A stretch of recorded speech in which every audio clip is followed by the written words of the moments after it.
Evo, mi smo u posljednjem broju časopisa objavili naš članak o rebusu šibenskom poznatom, ali vi ste donijeli jedno novo tumačenje.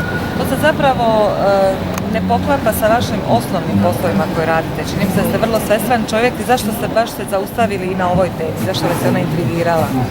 Pa ja mislim da svakoga ko dođe u Šibenik i ko zna za postojanje ovog rebusa, da ga uvijek mora integrirati na neki način da se vidi šta taj znači rebus. I onda sam došao do toga da zapravo tumačenja rebusa su takova da mi se čini da nisu možda do kraja, ne daju smisao što su tadašnji ljudi htjeli poručiti svojim sugrađanima.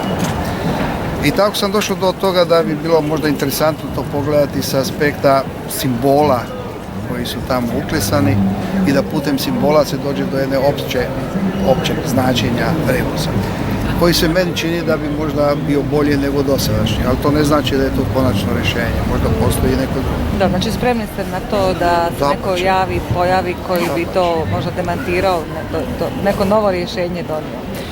Ali kako sam kazala na početku, vi ste čovjek sa zavidnom karijerom, znanstvenom karijerom, poslovnom karijerom, bavite se s raznim stvarima, vi ste čak izložbu imali u Šibeniku, je li tako, ovog ljeta? Ovog ljeta jednu, a prije 4 godine isto jedno. U Šibeniku niste već 50 godina, je tako? Ste u ne Zagrebu. živim 50 godina. Ali koliko ste Šibenčani još uvijek? 100%. Što to znači? Da obožavam Šibenik i da je uvijek ljubav ta ostala prema Šibeniku kao mom rodnom gradu i gdje sam sve najljepše trenutke proveo. Ali kad smo se pripremali za ovaj kratki razgovor, spominjali ste mi neke vaše prijedloge koji su upućeni bili prema Šibeniku, čak i za osnivanje jednog studija koji bi mogao unaprijediti život u Šibeniku.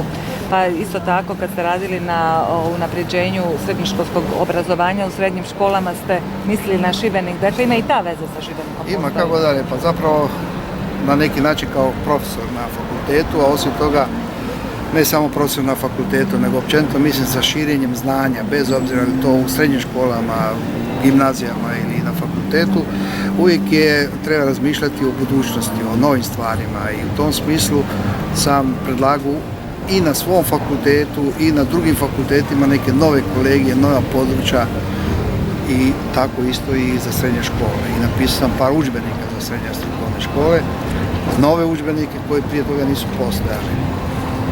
A Šibenik, kako Šibenik na neki način uvijek je u mojim mislima i u mom srcu, da tako kažem, onda svaki put kad nešto je toga tipa, volio bi da to bude u Šibeniku. Kako vi danas doživljavate Šibenik? Vi dolazite u Šibenik, barem ljeti, niste više u Šibeniku nego u Šepurini, ali pretpostavljam da imate i puno prijatelja i kontakata sa Šibenikom. Imam, kako doživljavam Šibenik? Da. Jako izmijenjen. Iz onog mog doba i sadašnjeg doba došli su neki novi ljudi. A kao grad? Kao grad, on je doživio jedan, kako bih rekao, urbani procvat, ako se to može zvati procvat. Mene interesira je zaljubljenik sa onom starom dijelu Šibenika, obožavam te stare kuće, stara rješenja, bih rekao građevinska i tako. Kad je riječ o perspektivama, o nekim razvojnim perspektivama, o Šibeniku u odnosu na neke druge gradove? Šibenik je ono što ja uvijek govorim, pogon dana, prirodna, velika marina. Znači, kad tad, da li ove godine, za 5 godina, za 20 godina, Šibenik će postati zapravo jedna velika marina sa svim pratećim službama koje će obsluživati na neki način u marinu. I za velike jahte, i za velike brodove, i održavanje, i popravak, i sve to.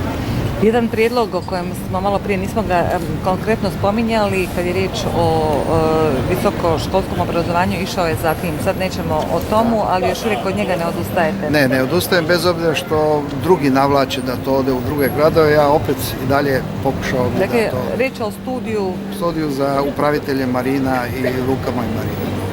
I vi ste već s tim upoznali nekoliko vlasti lokalnih u Šibeniku i kažete ne odustajete. Ja ne odustajem, da. Napravili smo kompletan nastavni plan i program.